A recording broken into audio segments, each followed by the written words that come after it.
कधी वाटतं काही रस्ते फक्त प्रवास नसतात, ते आत्म्यांशी संवाद साधतात. हा तसाच एक रस्ता आहे, स्पितीकडे जाणारा रस्ता,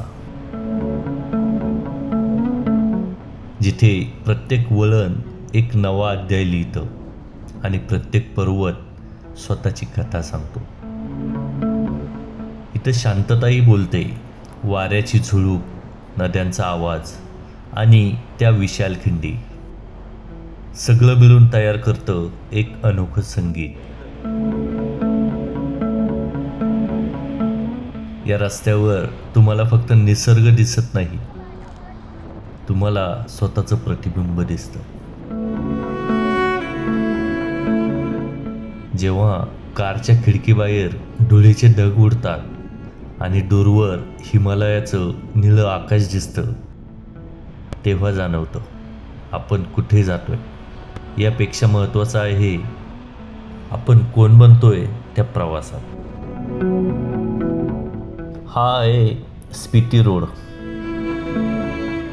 जिथे प्रवासच अंतिम ठिकाण ठरतो.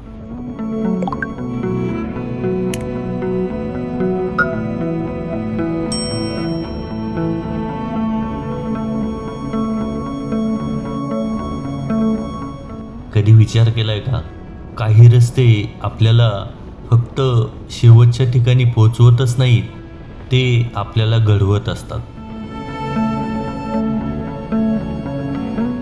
या रस्त्यांनी मला शिकवलं की वेगाने जाण्यापेक्षा थांबून पाहणं जास्त सुंदर असतं. कधी पुढचं वळण दिसत नाही, पण विश्वास ठेवा, प्रत्येक वळणाच्या मागे एक नवं दृश्य असतं आणि आयुष्यातही तसंच असतं. या प्रवासाने शिकवलं की सगळं नियंत्रणात ठेवायचं नसतं, काही गोष्टी फक्त अनुभवायच्या असतात.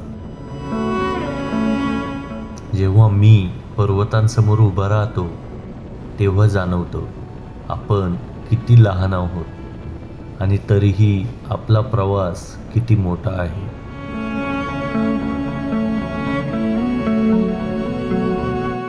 रस्ते फक्त बाहेरचेच नसतात, काही रस्ते मनातही असतात.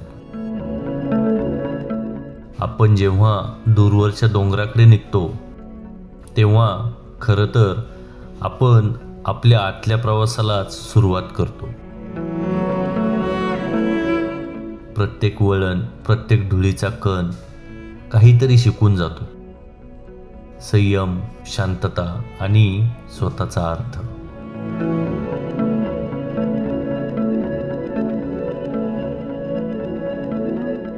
म्हणूनच म्हणतात, हा प्रवास फक्त स्पितीकडे नाही, हा प्रवास स्वतःकडे आहे. ट्रॅव्हल आयजे सोबत अशाच अजून अनोख्या रस्त्यांवरचा प्रवास सुरूच आहे.